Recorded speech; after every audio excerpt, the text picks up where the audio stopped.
Assalamualaikum warahmatullahi wabarakatuh. Saya ucapkan terima kasih banyak kepada kawan-kawan yang udah sering melihat video saya ini atau yang baru melihat video saya ini. Jadi saya berterima kasih sekali, walaupun terkadang ulasan saya itu berliku-liku, membingungkan karena cara mengulasnya terkadang saya kurang lancar berdialog. Nah, ini tepat di depan saya ini adalah lengkeng mata lada, cuman nama lainnya saya kurang paham.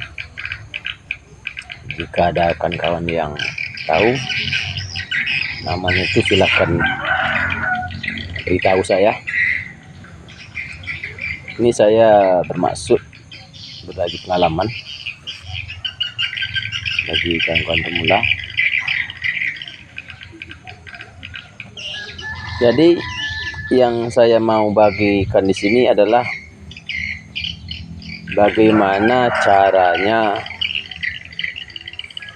membuat cabang atau menambah dahan, atau macam mana lah cocoknya ya istilahnya,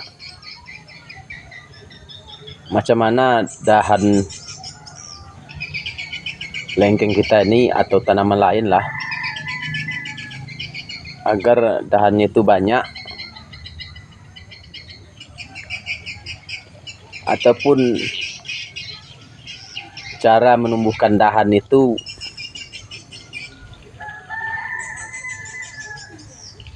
sesuai dengan posisi yang kita inginkan. Oke, saya coba perlihatkan. Ini tanaman lengkeng ini dulu dia hanya satu batang tunggal aja. Kita tengok ke bawah dulu. Ini satu batang tunggal aja dia dari bawah. Ini saya tambahkan kakinya, ini saya tambahkan kaki juga. Tujuannya agar pertumbuhannya lebih cepat, karena dulu dia terlalu lama dalam polybag. Jadi akarnya udah bersimpul dalam polybag. Jadi saya pindahkan ke lahan. Jadi untuk mempercepatnya saya kasih dia kaki ganda.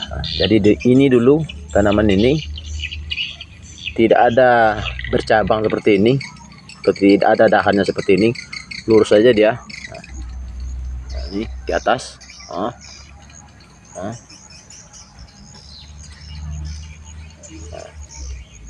Nah, barulah agak meninggi dia sedikit, baru dia memiliki dahan atau cabang.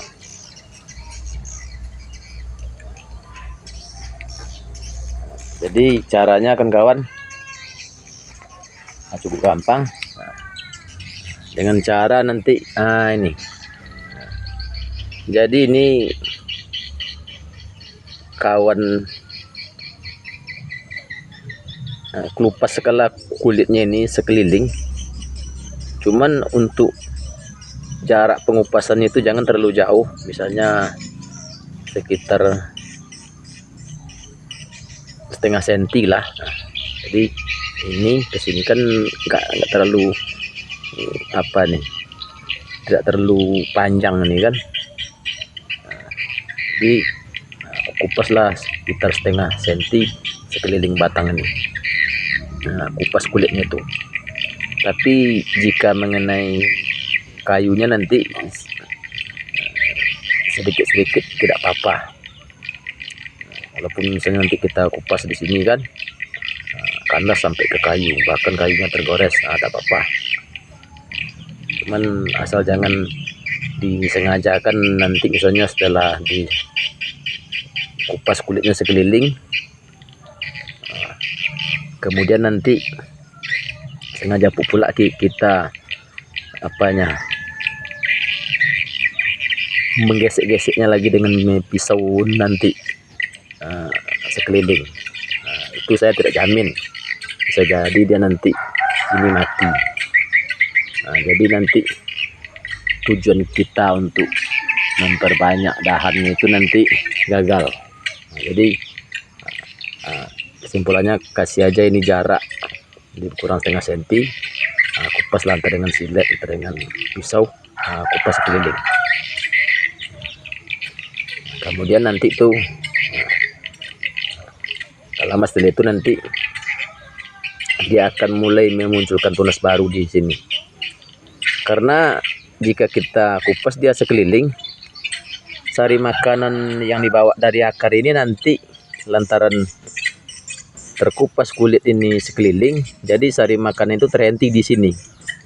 Sari makanannya itu masih ada berjalan ke atas, cuman melalui di dalam batangnya lagi di dalam kayunya. Kan tanaman itu kan dua itu tempat jalannya sari makan itu, di kulitnya sama di dalam batangnya. Jadi kalau kita kupas kulitnya aja, sari makanan tetap ada, cuman tidak sebanyak yang sebelum kita kupas. Jadi dia masih tetap hidup. Jadi nanti berapa lama setelah itu nanti muncul tunas baru di sini, kemudian dia membesar, dia akan membentuk dahan.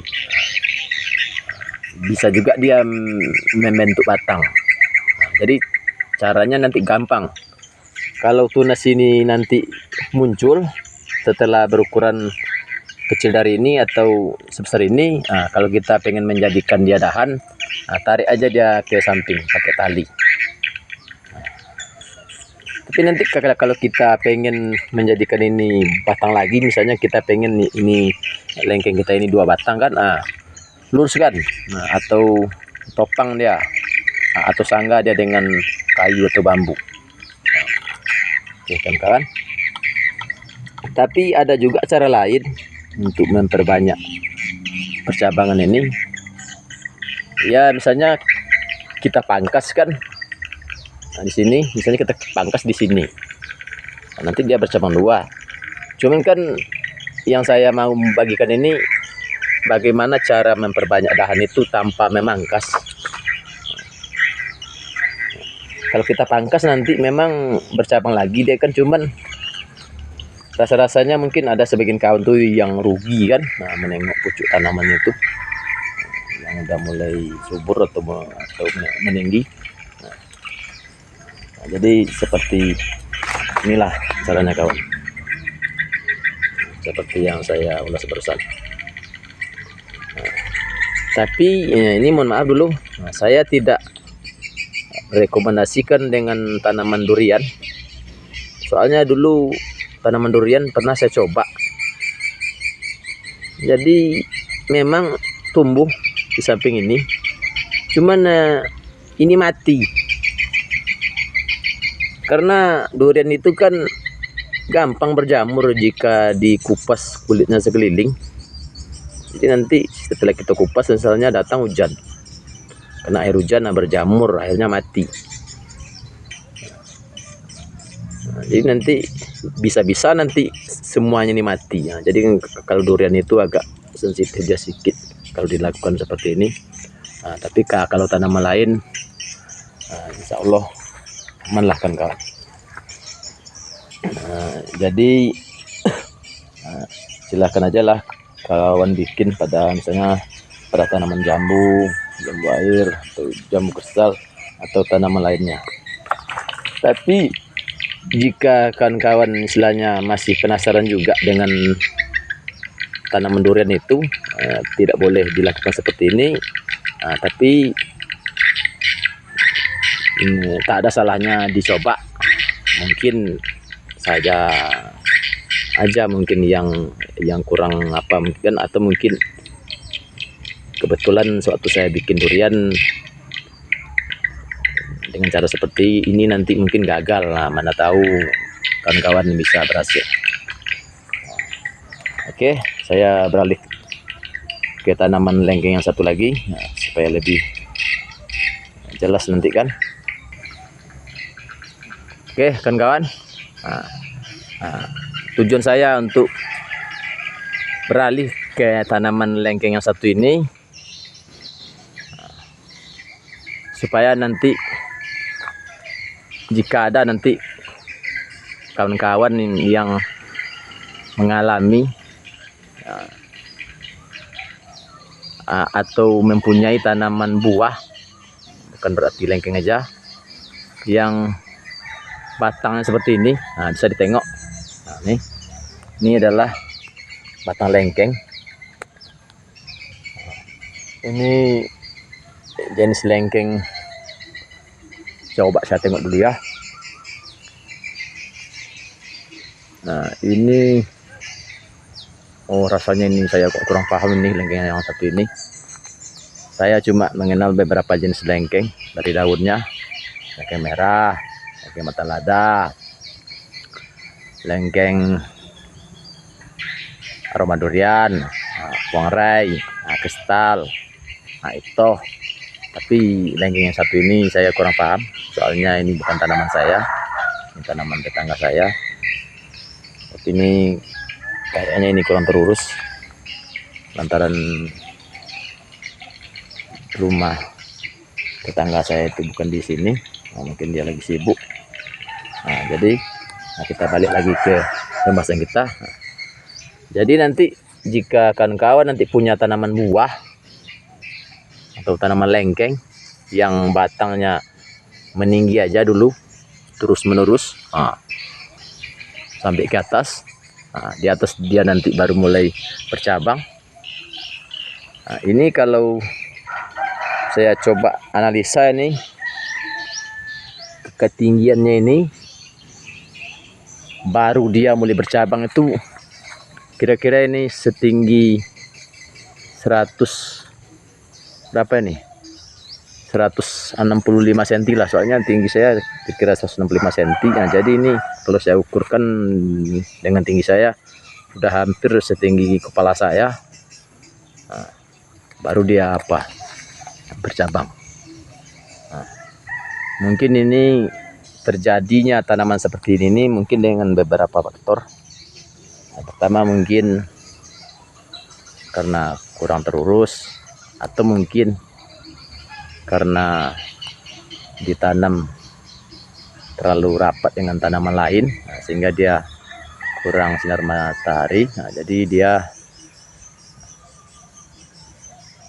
tidak berbentuk dahan, istilahnya dia tidak menghasilkan dahan yang banyak. Jadi itulah mungkin beberapa faktor, atau mungkin bisa jadilah pengaruh bibitnya. Jadi saya tidak tahu.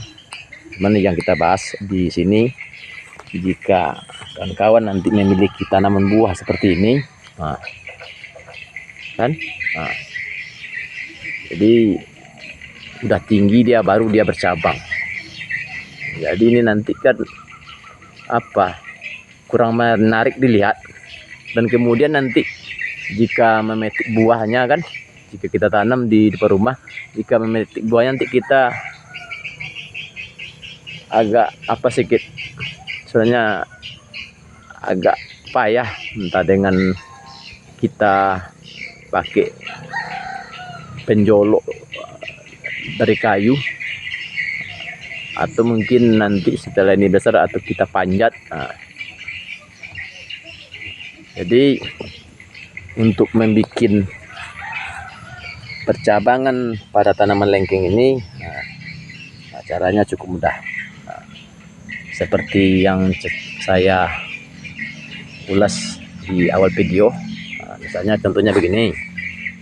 Ini kawan-kawan nanti misalnya pengen percabangannya kira-kira 2 jengkal atau 3 jengkal dari permukaan tanah.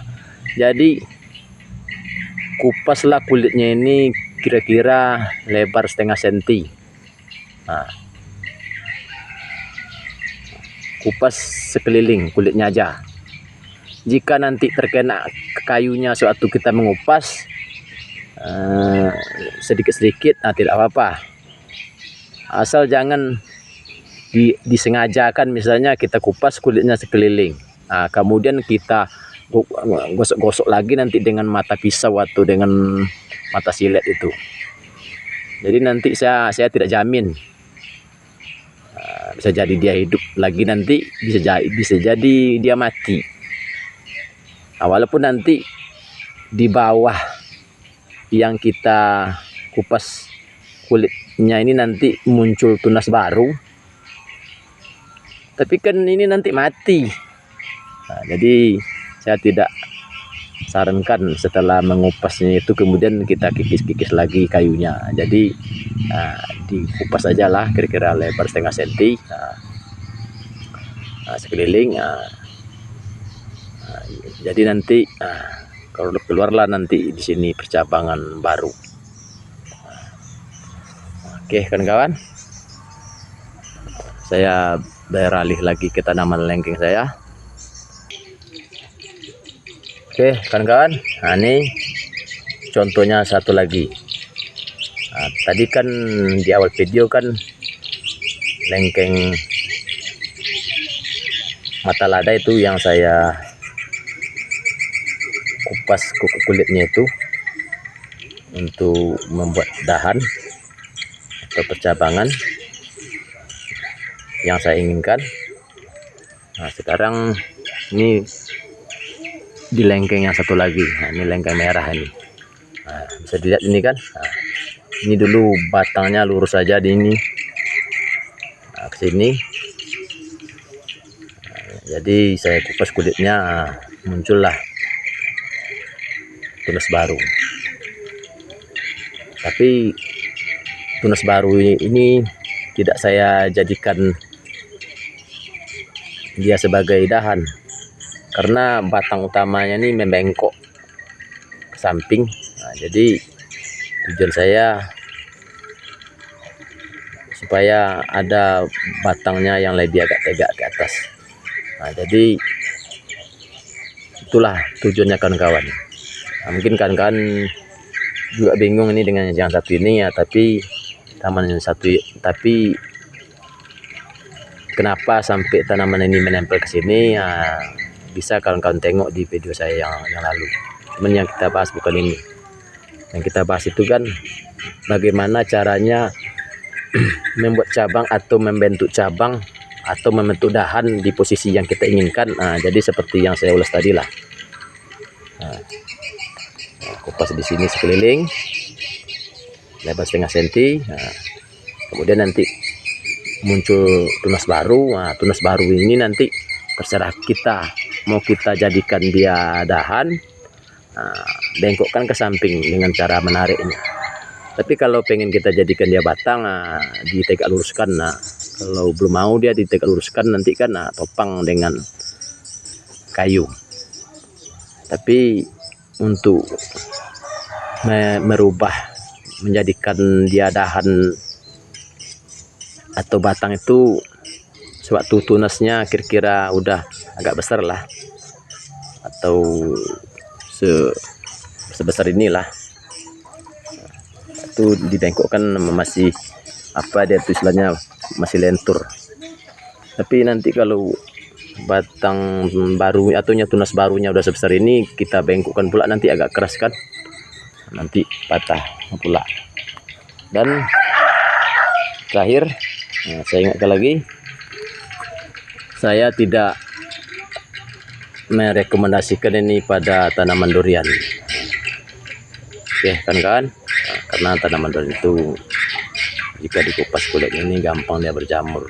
Jadi nanti gara-gara mau memperbanyak cabang, nanti akhirnya piring kita itu mati ataupun berjamur. Oke kawan-kawan, semoga sejauh ini bisa dimengerti. Terima kasih atas perhatian. Mohon maaf segala kekurangan. Assalamualaikum warahmatullahi wabarakatuh.